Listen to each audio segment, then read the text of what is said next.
O Mercosul não é prioridade. Conhecido como posto Ipiranga do futuro governo de Jair Bolsonaro, o economista Paulo Guedes também é famoso por sua associação com a Escola de Chicago, um dos bastiões do pensamento liberal na economia mundial. Mas o que pensa de fato o futuro homem forte da economia brasileira? Nesse episódio de Contexto, nós vamos entender a formação ideológica do Paulo Guedes, explicar exatamente o que é a Escola de Chicago e tentar entender um pouco de como será a economia brasileira em 2019.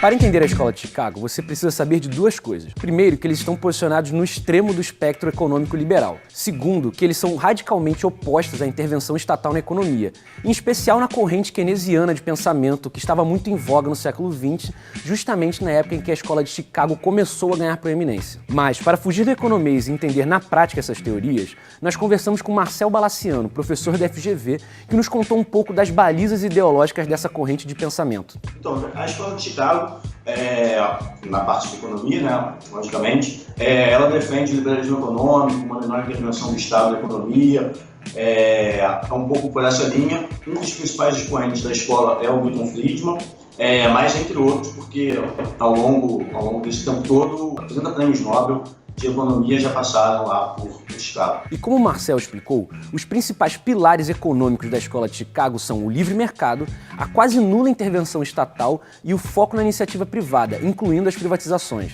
Os exemplos mais conhecidos da aplicação da Escola de Chicago na prática foram a Inglaterra de Margaret Thatcher, os Estados Unidos de Ronald Reagan e a ditadura chilena, comandada por Augusto Pinochet. Esse último exemplo vai ser muito importante para o que vamos falar daqui para frente. Mas antes, a gente precisa falar desse cara aqui.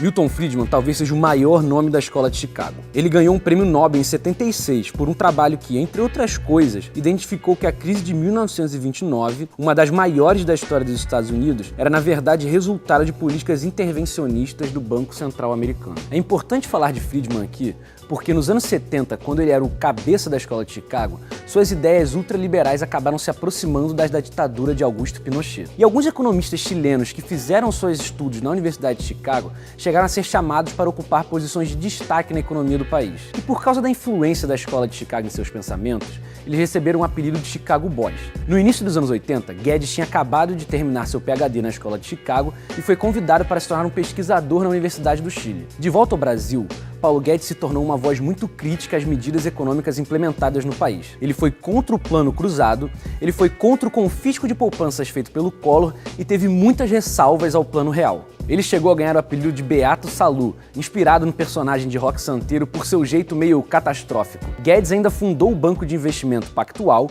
foi presidente do IBMEC e co-criador do Instituto Millennium, um think tank liberal fundado nos anos 80 que existe até hoje. Em 2018, Guedes aceitou o pedido de Jair Bolsonaro e se tornou o posto Ipiranga do presidente eleito, ou seja, quem vai dar as cartas na economia do país no ano que vem. Mas o que podemos esperar do Chicago Boys no Brasil? A experiência do Chicago Boys no Chile foi uma faca de dois gumes para a reputação internacional da escola. Por um lado, o país apresentou altos índices de crescimento econômico e mesmo após a redemocratização manteve as reformas passadas naquela época. Apesar do grande desenvolvimento econômico nos primeiros anos, os indicadores sociais pioraram, como no caso da concentração de renda, desemprego e pobreza. O que dá para tirar das falas de Paulo Guedes e do programa econômico de Jair Bolsonaro é que eles irão focar em dois grandes temas: a reforma da Previdência e um pacote de privatizações. Para a Previdência, a ideia é mudar o regime, hoje de repartição, para um de capitalização, assim como aconteceu no Chile, algo que o Paulo Guedes estudou de perto. Na prática, isso significa fazer com que os novos trabalhadores paguem a sua própria aposentadoria através de uma poupança individual. É diferente do que acontece hoje em dia. Atualmente, o regime é de que os trabalhadores paguem as pensões e aposentadorias dos mais velhos. O ponto mais polêmico dessa proposta diz respeito à transição. Como mudar de um regime para o outro? A ideia de Guedes é que os novos trabalhadores parem de alimentar esse sistema público e o governo assuma esses gastos. Mas a solução é criticada porque ela pode trazer custos muito altos para o governo. Agora, quanto às privatizações, Guedes já foi bem claro. A Petrobras vai ser vendida.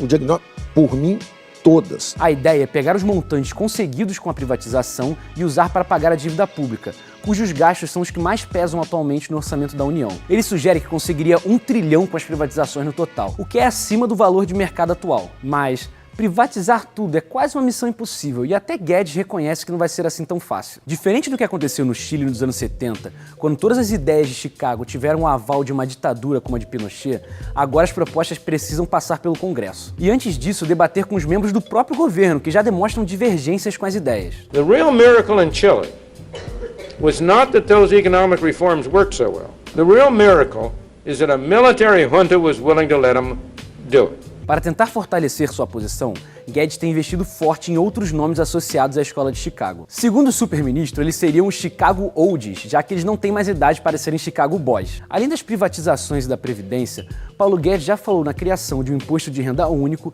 na aplicação de um imposto sobre transações financeiras tipo o CPMF e numa política externa econômica bem diferente da feita durante os governos petistas. E serão só nos próximos 4 anos que saberemos se isso tudo vai dar certo ou não.